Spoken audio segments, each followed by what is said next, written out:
Welcome to my YouTube channel.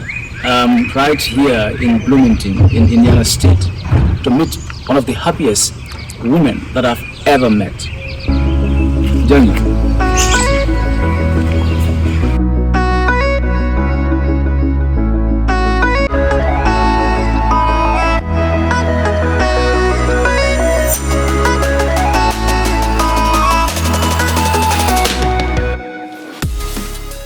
Thank you so much for inviting me. Yes. So can you tell me a little bit about yourself? Well, I'm 58 years old, and I'm the oldest of 6 children. Let's see here. Independent woman. Have been single for over 20 years. I have 3 children who are all adults, grown and married, and on their own. And I currently work for the government at this point. That's great. I have interacted with you in the past, and I have noticed that you're one of the individuals, the happiest individuals that I've ever encountered. Okay. What are some of the little things that make meaning or add meaning to your life? Add meaning to my life. I would say first and foremost is my relationship with God, higher power. The second one would be my relationship with all 3 of my children and my grandchildren. And the newest thing in my life is Oreo, my little dog, and he has brought a lot of happiness and companionship into my life. But I also have a great relationship with my siblings and my parents. So I have a lot of community that I can lean on and some great friends. So that I think brings me a lot of joy of having those great relationships in my life and having a lot of people to spend time with and enjoy our relationships.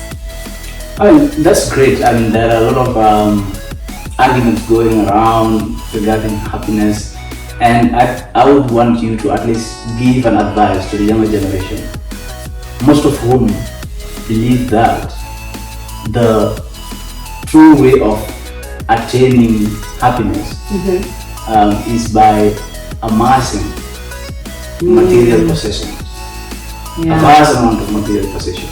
Yeah, I think that is one of the myths of being young, that you think that happiness comes through possessions, material goods, and I think you learn as you get older that those things come and go. You might have a brand new car for a little bit, but it's going to get old, right? A new dress, it's going to get old. So you learn to find those things which are not materialized, which would be relationships with people or community, and having those people that speak into your life, and you can speak into other people, doing mentorships. But yeah, possessions will never bring you true happiness because they're not stable. They're not forever. So I totally agree with your thinking there. Yeah. And I find maybe even in America that we try to keep up with the Joneses. And that's just a quote, but your neighbor has a new car, so you have to get a better car, a newer car, or so you're constantly trying to achieve out or overachieve other people that and that can be devastating, I think, to people, because then they overspend, they don't have the money to live beyond them. In your opinion, do you think money can buy happiness? Absolutely not. I'll give you some scenarios about my life. probably your age right now. What are you, 32, 33, something like that?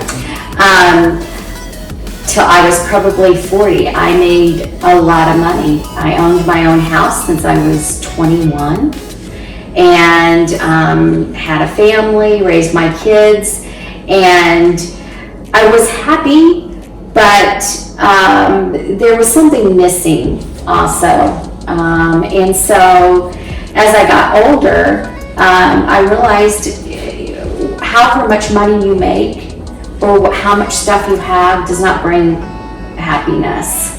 And I have made some huge changes where I completely got rid of everything and started all over. I've done it twice in my life, and it's very freeing, honestly. And have worked at Joann Fabric making minimum wage after making a lot of money at one time. And so truly I found happiness when I probably had the least amount of things in my life, because you turn inward and you figure out who you are and what makes you happy, and it's never going to be money or possessions that will ever do that. I mean, I can say that I've even not had enough food and had to go to food banks when I was laid off at one point. And so you find true happiness within yourself at what you're really made out of. Yeah, because there are a lot of people who are making so much money, but they are miserable. They are. Because they have this illusion about what money is supposed to reward them with. And it can never bring them true happiness, because true happiness is inside your heart, your soul, your mind. All those things have to be connected and in a balance. And if they're not, that you're not happy. And so outward things can never bring you true happiness. Or a person, another individual can't bring you happiness. It has to be internal.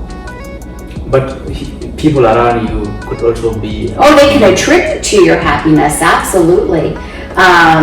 My children are one of my main sources of happiness. I enjoy my time with them, my communication with them, and it feeds my soul, honestly. And so that can be a great bonus in your life when you have people that are like that for you. That's great. So last question, how does your daily routine looks like? Well, it depends on the day, because I telework a couple days a week, and then I go on to a military base a couple of days a week.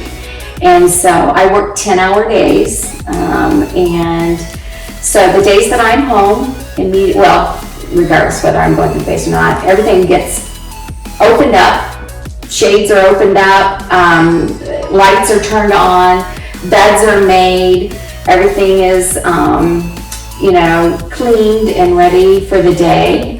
Oriole and I will come in and we'll turn on the TV and sit down for just a bit to acclimate for the day, which is his favorite time of the day.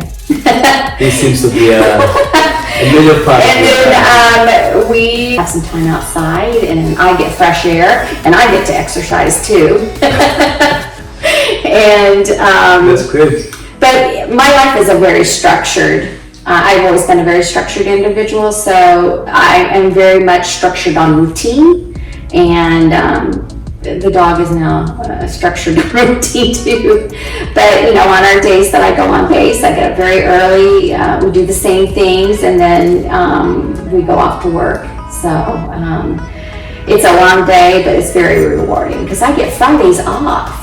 Oh. To have long weekends every weekend. So I feel like that's the best part of the week is Fridays. That's amazing. I mean, everyone looks out for that. Yes, thank you so much. I think this is a great interview. Thank you very much. Please, if you want to see more of this interview, subscribe.